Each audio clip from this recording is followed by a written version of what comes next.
It's March 1943 and Lieutenant James Howard is staring out of his B-17 bomber at 23,000 ft over occupied France. His crew has just spent hours flying through freezing temperatures and dodging German fighters to reach a ball-bearing factory near Paris. The bombardier calls, "Bombs away!" with confidence. 30 seconds later, Howard watches through binoculars as their entire payload, 12 U-500 Lee bombs, explodes harmlessly in a wheat field half a mile from the target. They're not alone. Of the 228 bombers in his formation that day, only 19 actually hit anything remotely close to their intended target. That's an 8% success rate, and honestly, that was considered a pretty good day. The reality of American strategic bombing in early World War II was absolutely brutal, and nobody wanted to talk about it. Back in Washington, generals were telling Congress that precision daylight bombing would win the war. They had charts. They had models. They had confidence. But over Europe, crews were learning a harsh truth. Dropping bombs from 4 miles up while traveling at 180 mm with fighters, attacking you in flak exploding around your aircraft, made accuracy basically impossible. The Army Air Forces had calculated they needed a circular error, probable of about 1,000 ft to effectively destroy industrial targets. In plain English, that meant half your bombs needed to land within 1,000 ft of the aiming point. Sounds reasonable, right? Wrong. By summer 1943, the actual C for 8th Air Force missions washovering around 3,200 ft. Some missions were worse. Much worse. During the first Schweinfurt raid in August 1943, bombers dropped 724 tons of explosives on ball-bearing factories that supplied 40% of Germany's production. Post-mission reconnaissance showed that less than 200 tons hit inside the factory complex. The rest cratered neighborhoods, fields, and a medieval church 3 mi away. 60 bombers were shot down that day, 600 men killed or captured, and the factories were back to full production within 6 weeks. Crews started calling it the aluminum cloud approach because that's essentially what it was. You flew in tight formation, hoped the lead bombardier knew what he was doing, and when he dropped his bombs, everyone else toggled theirs immediately. The theory said that even if individual bombs scattered, sheer volume would overwhelm the target. But German factories weren't enormous. A typical synthetic oil plant might cover 40 acres. Sounds big until you realize that at 3,000 ft accuracy, your bomb pattern was spreading across 300 acres. You were essentially carpet bombing and praying something important got hit. The human cost made it even worse. Every mission meant 10-man crews flying through walls of flak. Those black puffs of 80 mm shells that could shred a bomber's aluminum skin like tissue paper. Crew survival rates in 1943 were terrifying. Statistically, a bomber crew had only a 1 in 4 chance of surviving. There required 25 missions. And for what? To watch your bombs disappear into clouds or worse? To see them hit and know you'd just obliterated a residential block while the factory next door kept running. Morale was collapsing faster than the bombing campaign itself. The Norden bomb site was supposed to change everything. If you've ever wondered why American bombers kept flying suicidal daylight missions, while the British wisely switched to night bombing, the Norden is your answer. This device, officially the Mark I 15 Norden bomb sight, was essentially a mechanical analog computer that weighed 50 lb and cost $8,000 per unit. In 1943, that's more than most houses. The Army Air Forces were so obsessed with this thing, they spent $1.5 billion developing and producing it, making it one of America's most expensive weapons programs. For context, the entire Manhattan Project cost $2 billion.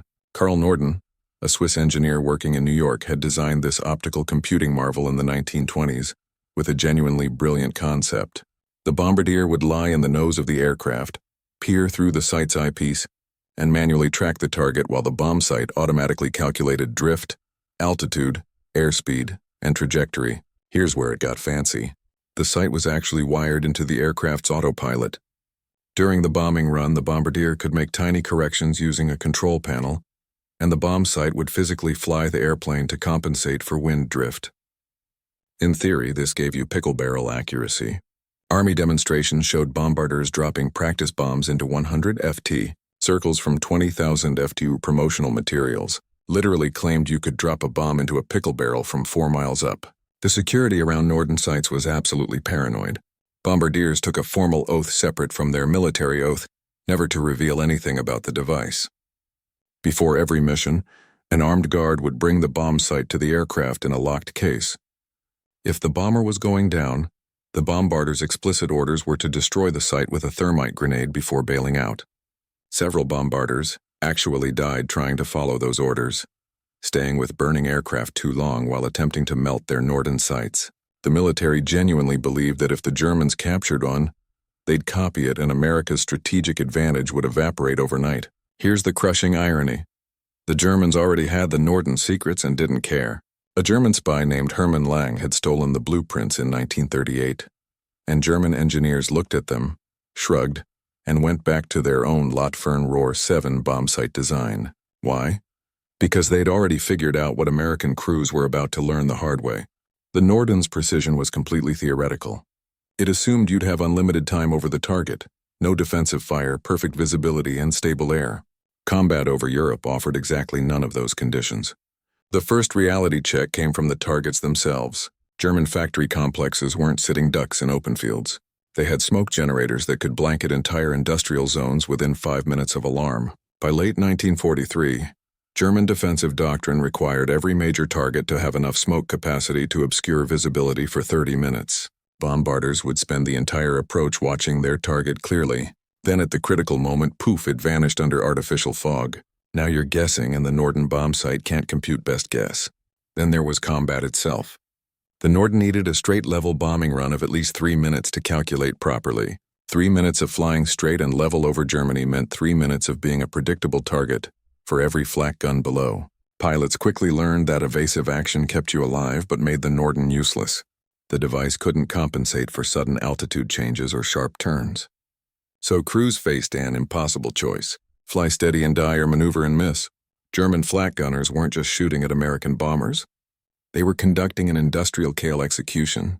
By 1943, Germany had constructed the most sophisticated anti-aircraft defense network in human history, and it was absolutely shredding the 8th Air Force.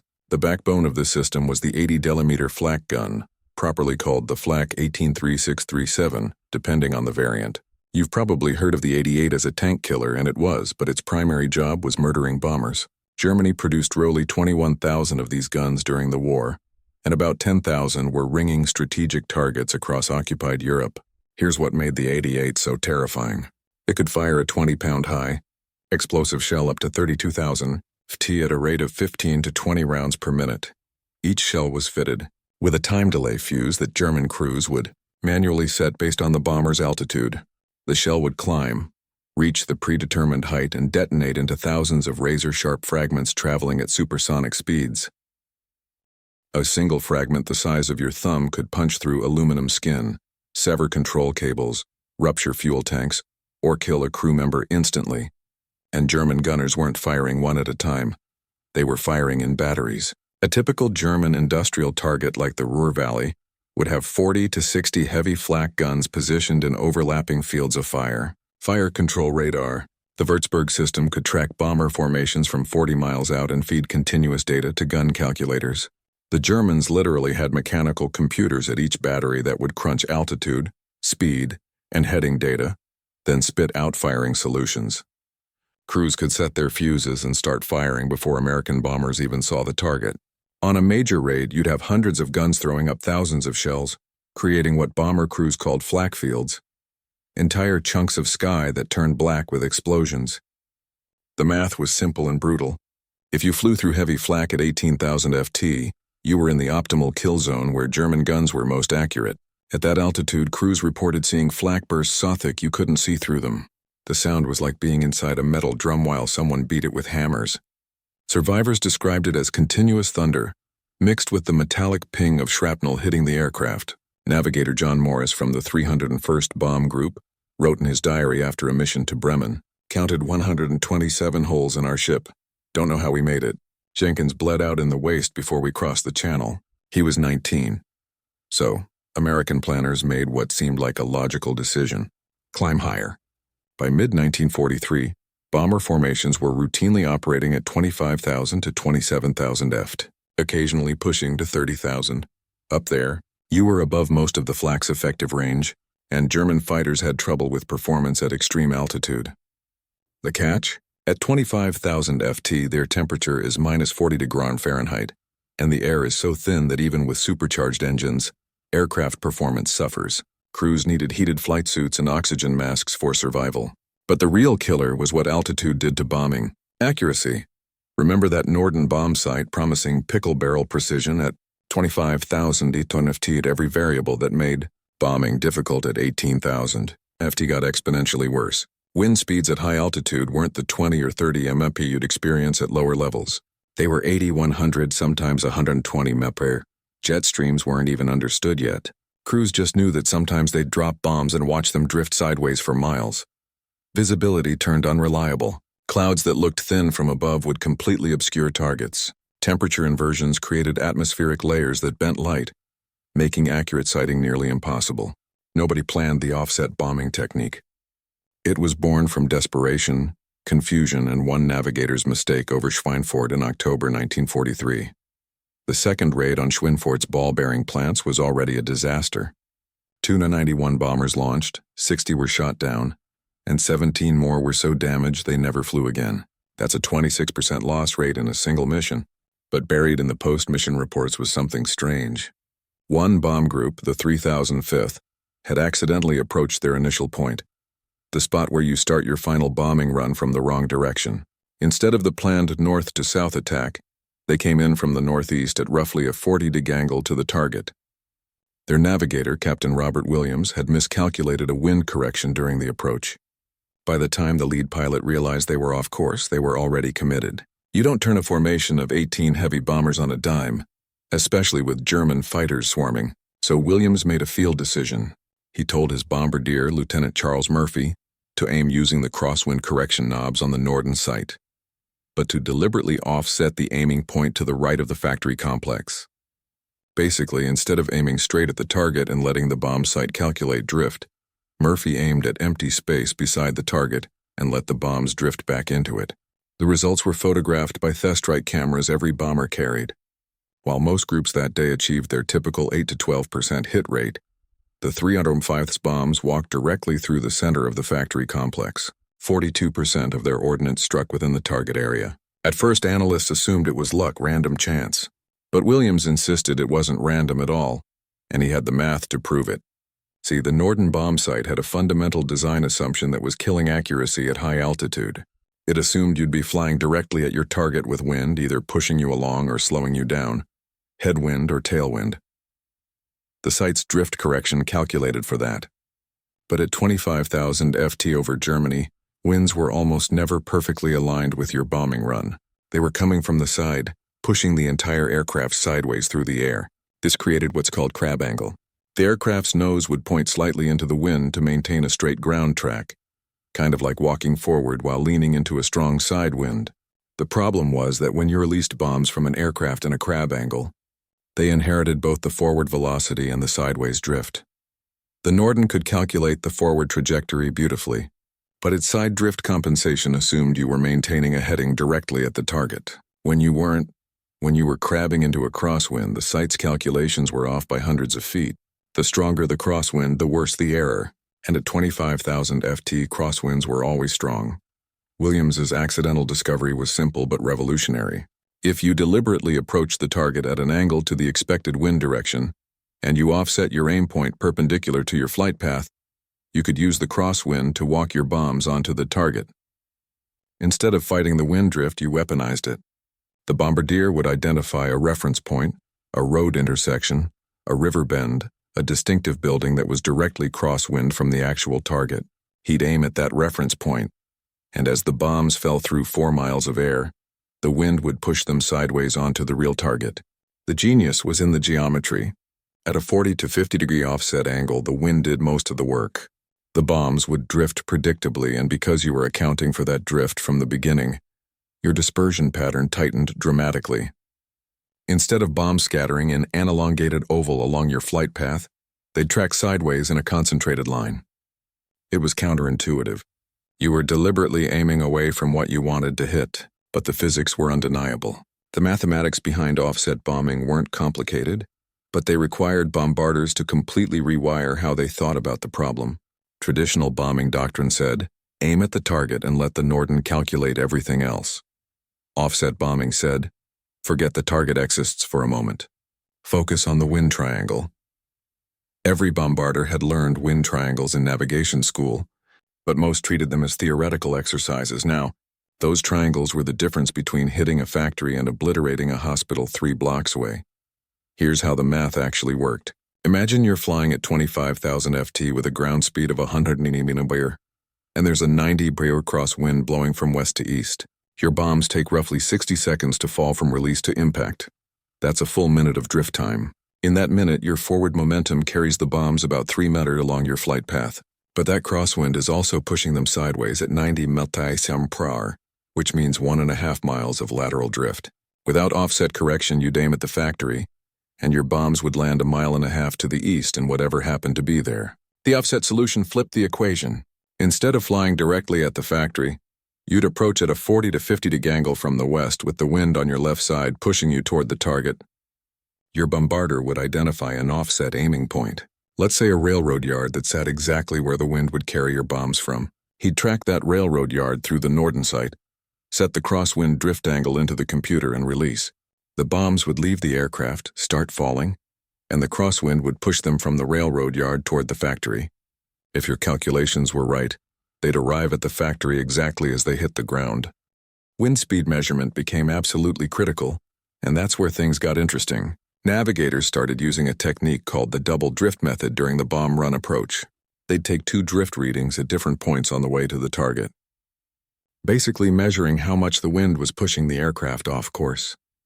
By comparing those readings, they could calculate the wind speed and direction with surprising accuracy. Good navigators could get wind data within 5 mph of actual conditions, and that precision was enough to make offset bombing work. The improvement in accuracy was staggering. 8th Air Force testing in late 1943 showed that offset approaches at 45-degree angles reduced C from 3,200 ft down to roughly 1,100 ft, almost exactly the 1,000 ft threshold that planners had originally demanded. Some particularly skilled bombardier navigator teams were achieving 800 ft accuracy on clear days. That might not sound impressive compared to modern GPS-G-guided weapons that land within 15 ft, but in 1943, it was revolutionary. It meant your bombs were actually hitting inside the factory complex instead of decorating the surrounding countryside. The technique required intense coordination between 3 crew members: the navigator, the bombardier, and the pilot. The navigator had to nail the wind calculations and identify the correct offset point. The bombardier had to trust those calculations completely and track a reference point that his instincts were screaming wasn't the target. And the pilot had to maintain an exact heading and altitude, while flak was exploding around him and every fiber of his being wanted to take evasive action. One mistake in that chain and you were back to random bombing. Training became the bottleneck. Bombarders who'd spent months learning to aim directly at targets now had to unlearn that instinct. It was like teaching a basketball player to look at the backboard instead of the hoop. Your brain fights you every step. The Army Air Forces set up specialized schools in Florida and Arizona, where crews practiced offset runs over mock German factories. They'd fly the patterns dozens of times until the geometry became intuitive.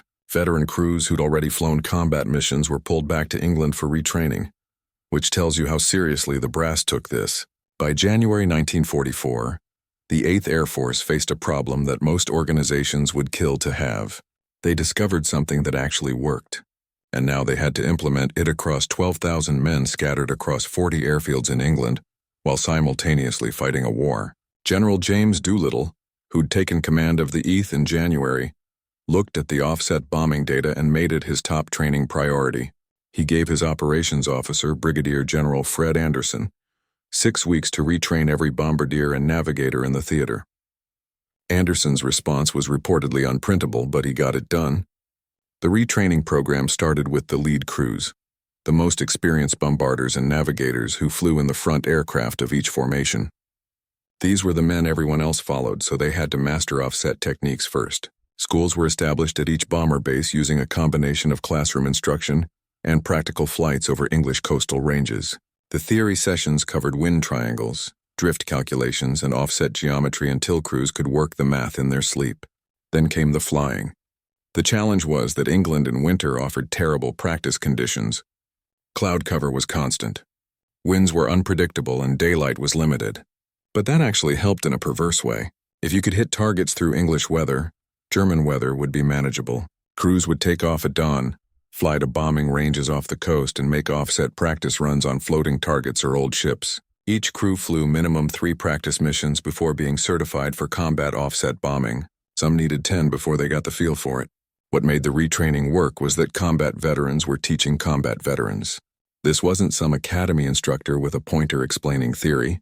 It was Lieutenant Murphy from the 305th Bomb Group, the guy who'd accidentally discovered offset at Schweinfurt standing in a freezing Quonset hut, showing other bombarders exactly what he did. Captain Williams taught the navigator portions, walking men through his wind calculation methods using actual mission data. When students struggled with the counterintuitive nature of aiming away from targets, instructors would show strike camera footage from recent missions. Here's traditional bombing achieving 9% accuracy. Here's offset achieving 38%.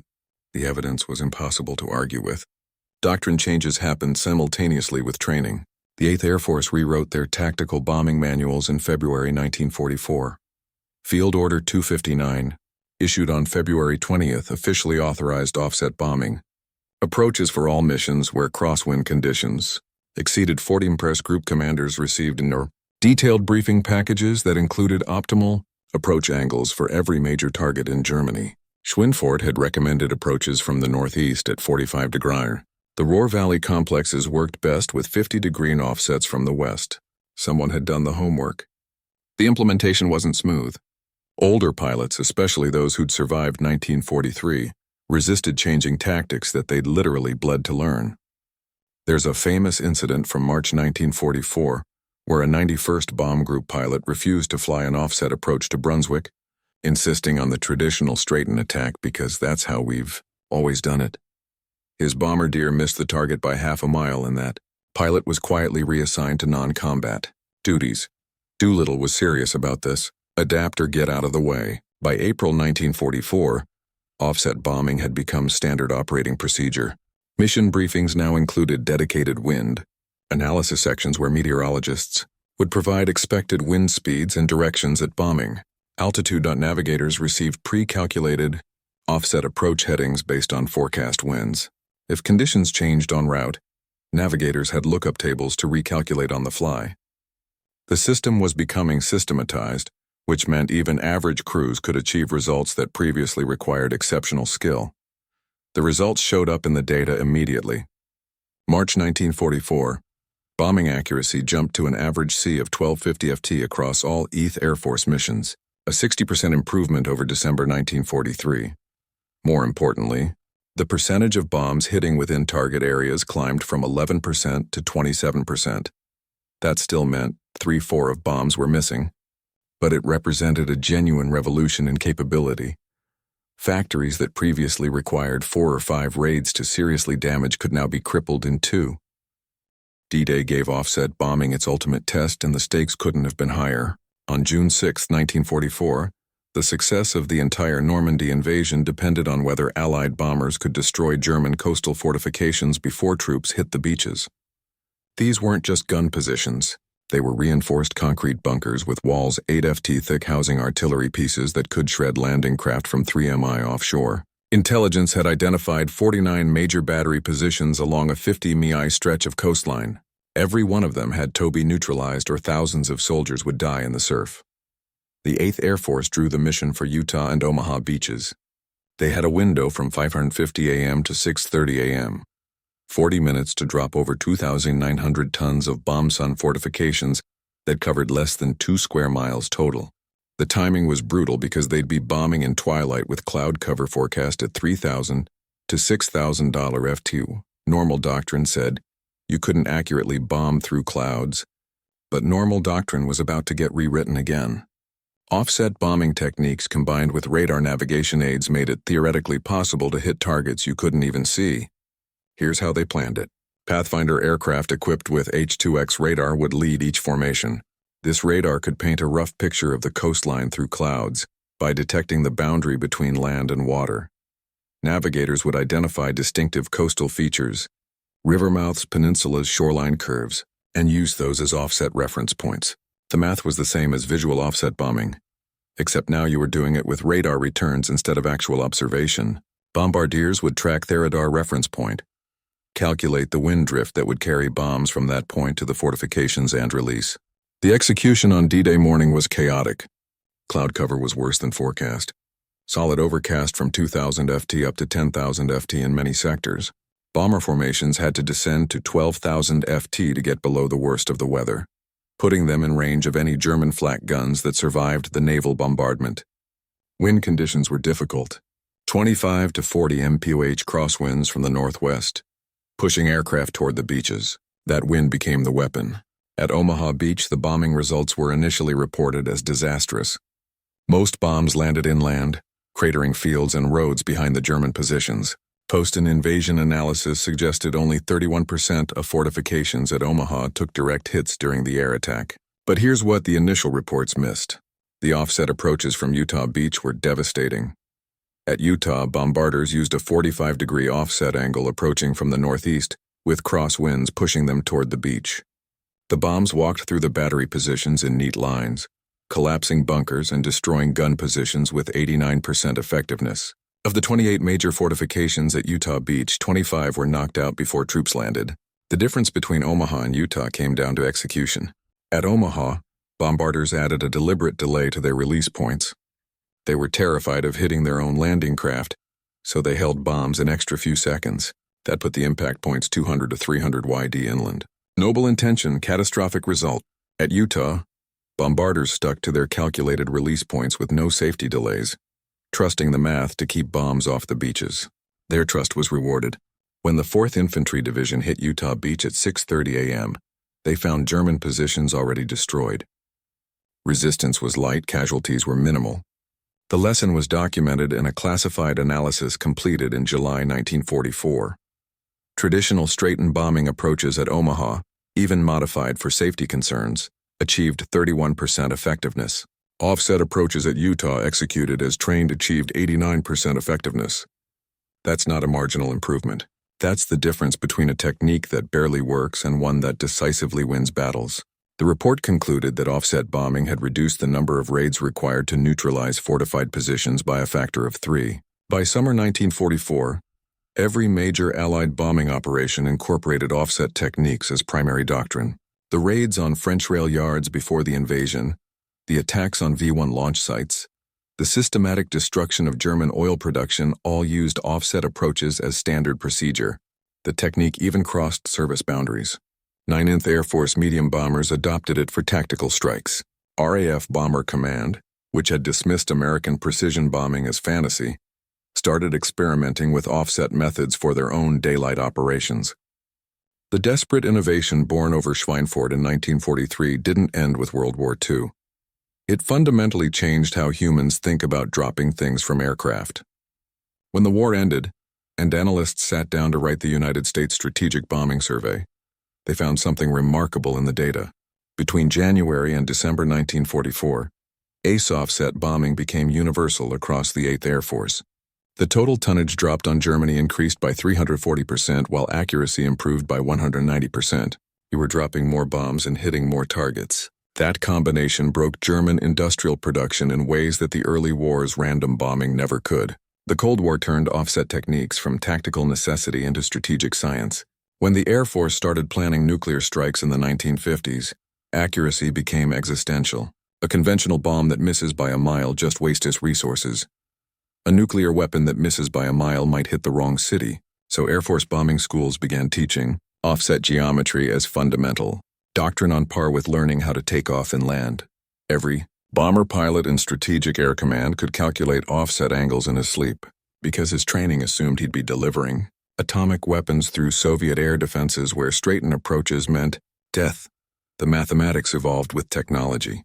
When the B-52 Stratofortress entered service in 1955, it carried radar bombing systems that were essentially automated offset calculators. The Alaska-38 bombing navigation system could identify radar reference points, calculate wind drift, determine optimal offset angles, and fly the approach automatically. The bombardier's job shifted from manual calculation to system supervision, but the underlying principle was still Robert Williams's accidental discovery. Use crosswind drift as a weapon instead of fighting it. Vietnam proved offset bombing worked in an entirely different environment. The monsoon winds over North Vietnam were fierce and unpredictable, creating conditions worse than anything over Germany. B-52 formations bombing the Ho Chi Minh Trail would approach targets at offset angles calculated from real-time wind measurements taken by weather reconnaissance aircraft. They were dropping from 30,000 ft through winds that sometimes exceeded 150 mph, and still achieving accuracy that made trail interdiction effective. Post-strike reconnaissance showed that arc light missions, the code name for B-52 raids, had average CS under 1E500 ft despite the challenging conditions. Then precision-guided munitions arrived and seemingly made offset bombing obsolete. Why calculate complex wind triangles when you could drop a laser-guided bomb that corrected its own flight path? The first Gulf War in 1991 showcased weapons that could fly through ventilation shafts, and military analysts declared the era of calculated bombing over computers and GPS would handle everything now, except they were wrong because they forgot about electronic warfare. Modern air defenses don't just shoot at aircraft. They jam GPS signals, spoof targeting systems, and create electronic environments where precision weapons become unguided again. When GPS is jammed, you're back to 1943's fundamental problem. How do you hit a target when your fancy technology stops working? The answer that modern Air Force has rediscovered is offset bombing. Current doctrine for GPS-denied environments teaches bomber crews to use radar-identifiable features as offset reference points, calculate wind drift manually, and deliver weapons using geometry instead of satellites. The B-2 Spirit stealth bomber, the most sophisticated aircraft ever built, has offset bombing calculations built into its mission planning software. Not as a backup, but as a primary option for certain scenarios. When you're penetrating defended airspace where using active targeting systems would compromise stealth, passive offset techniques let you attack without radiating any signals. You identify reference points using synthetic aperture radar. Calculate the offset angle that puts wind drift on your side. Release weapons and leave. The enemy never knows you were there until bombs start exploding. Even drone warfare uses offset principles. Reaper and Predator operators dealing with high winds at altitude will sometimes use offset aiming points for Hellfire missile attacks. The missile's guidance system handles the final approach, but the initial firing solution uses offset geometry to put the weapon in the ballpark. It's faster and more fuel efficient than having the missile fight crosswinds for its entire flight. The technique has come full circle to where it started. Desperation breeding innovation. Modern military planners preparing for potential conflicts with peer adversaries assume GPS will be jammed or unavailable, so they're training crews on manual offset bombing with an intensity not seen since 1944. Flight schools are teaching wind triangles again. Bombing ranges are running offset approach practices. Someone in the Pentagon apparently read the after-action reports from D-Day and realized that the old ways still work when the new ways fail. Robert Williams and Charles Murphy probably never imagined their navigation error would influence warfare 80 years later. But that's how real innovation works. It solves the immediate problem so elegantly that it becomes permanent. Dropping bombs sideways and letting wind do the work wasn't just a World War II trick. It was a fundamental insight into physics, geometry, and how to turn environmental conditions into weapons. Every precision strike happening anywhere in the world today, whether GPS-guided or manually calculated, owes something to that confused October morning over Schweinfurt when someone aimed at the wrong target and accidentally hit the right on.